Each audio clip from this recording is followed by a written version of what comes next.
Hello दोस्तों, आज की हमारी वीडियो महाबली बाली के बारे में है, जो अपने दुश्मन की आधी शक्ति अपने अंदर खींच लेता था। और हम इस वीडियो में जानेंगे कि क्या हुआ बाली का जब उनका सामना हनुमान जी से हुआ। सुग्रीव का भाई, अंगद का पिता, अप्सरा तारा का पति और वानर श्रेष्ठ ऋष का पुत्र बाली बहुत ही शक्तिशाली था। देवराज इंद्र का धर्म पुत्र और किष्किंधा का राजा बाली जिससे भी लड़ता था। लड़ने वाला कितना भी शक्तिशाली हो, उसकी आधी शक्ति बाली में समा जाती थी। लड़ने वाला कमजोर होकर मारा जाता था। आइए आपको बताते हैं बाली की शक्ति का राज क्या था। रामायण के अनुसार बाली को उसके धर्म पिता इंद्र से एक स्वर्ण का हार प्राप्त हुआ था।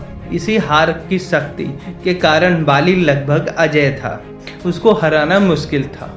इस स्वर्ण का हार को ब्रह्मा ने मंत्र युक्त करके यह वरदान दिया था कि इसको पहनकर बाली जब भी रणभूमि में अपने शत्रु का सामना करेगा तो उसके शत्रु की आधी शक्ति छीन हो जाएगी और यह आधी शक्ति बाली को प्राप्त हो जाएगी। यही बाली के शक्ति का राज था।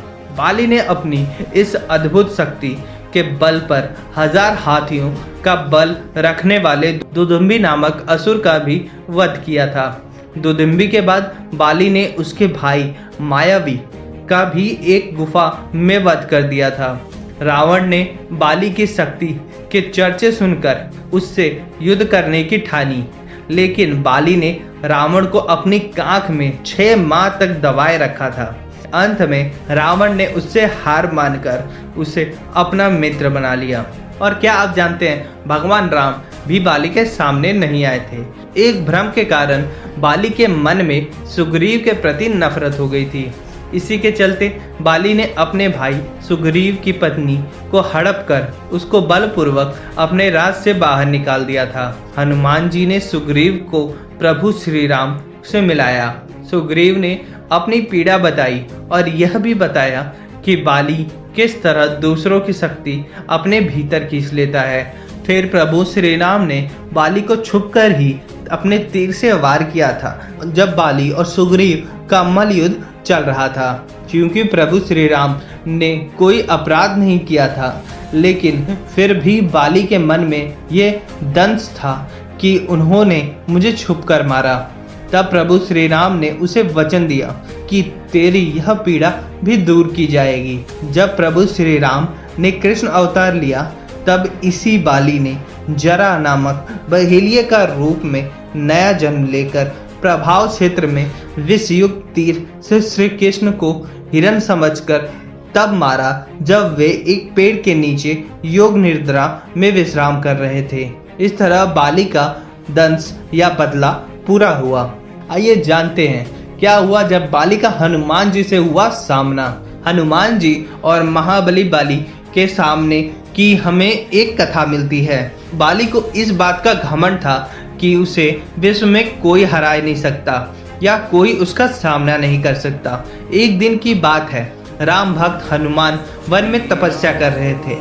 उस दौरान अपनी ताकत के नशे में चूर बाली लोगों को धमकाता हुआ वन में पहुंचा और चिल्लाने लगा कि कौन है जो मुझे हरा सकता है।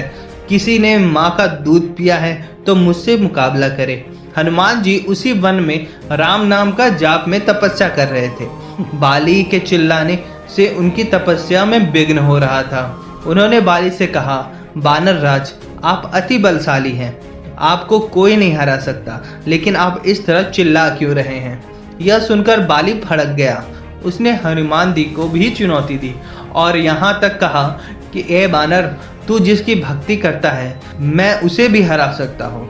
राम का मजाक उड़ता देख हनुमान जी को क्रोध आ गया और उन्होंने बाली की चुनौती स्वीकार कर ली और तय हुआ अगले दिन सूर्योदय होते ही दोनों के बीच में दंगल होगा। अगले दिन हनुमान तैयार होकर दंगल के लिए निकले ही थे कि ब्रह्मा जी उनके समक्ष प्रकट हुए।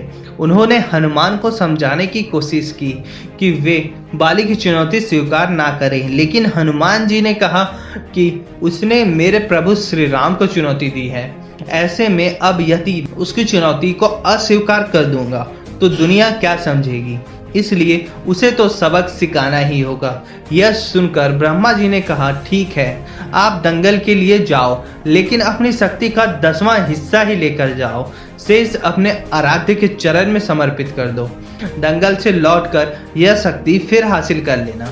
यह सुनकर हनुमान जी मान गए और अपनी कुल शक्ति का 10वां हिस्सा लेकर बाली से दंगल लड़ने के लिए चल पड़े। दंगल के मैदान में हनुमान जी ने जैसे ही बाली के सामने अपना कदम रखा, ब्रह्मा जी के वरदान के अनुसार हनुमान जी की शक्ति का आधा हिस्सा बाली के शरीर में समाने लगा। इससे बाली के शरीर में उसे अपार शक्ति का एहसास होने लगा। उसे लगा जैसे ताकत का कोई समंदर शरीर में हिलोरे ले रहा हो। चंद पलों के बाद बाली को लगने लगा मानो उसके शरीर की नसें फटने वाली हैं और रक्त बाहर निकलने ही वाला है। तभी अचानक ही वहां ब्रह्मा जी प्रकट हुए और उन्होंने बाली से कहा कि खुद को जिंदा रखना चाहते हो तो तुरंत ही हनुमान जी से कोसों दूर भाग जाओ, अन्यथा तुम्हारा शरीर फट जाएगा। बाली को कुछ समझ में नहीं आया, लेकिन वह ब्रह्मा जी को यूं प्रकट देखकर समझ गए कि कुछ गड़बड़ है और वह वहां से तुरंत भाग खड़ा हुआ। बहुत दूर जाने के बाद उसे राहत मिली, शरीर में हल्कापन लगने लगा। तब उसने देखा कि ब्रह्मा जी उसके समक्ष खड़े हैं। तब ब्रह्मा जी ने कहा कि तुम खुद को दुनिया का सबसे शक्तिशाली इंसान समझते हो, लेकिन तुम्हारा शरीर हनुमान जी की शक्ति का एक छोटा सा हिस्सा भी नहीं संभाल पा रहा था। तुम्हें मैं बताना चाहता हूँ कि हनुमान अपनी शक्ति का 10वां भाग ही लेके तुमसे लड़ने आए थे। सोचो, अगर वो यदि संपूर्ण भाग लेकर आते तो क्या होता तुम्हारा। बाली यह जानकर समझ गया कि मैंने बहुत बड़ी भूल की थी। बाद में बाली ने हनुमान जी को दंडवत प्रणाम किया और बोला, अथाह बल होते हुए भी हनुमान जी शांत रहते हैं और राम भजन गाते रहते हैं, और एक मैं हूँ जो उनके एक बल के बराबर भी नहीं हूँ और उनको ललकार रहा था। मुझे क्षमा कर दे हनुमान। दोस्तों, तो ये वीडियो आपको कैसी लगी? अगर आपको वीडियो अच्छी लगी हो तो प्लीज़ वीडियो को लाइक कर दें, और अगर ऐसी वीडियो आपको देखना हो तो चैनल को सब्सक्राइब करके बेल आइकन दबाना ना भूलें। Thank you.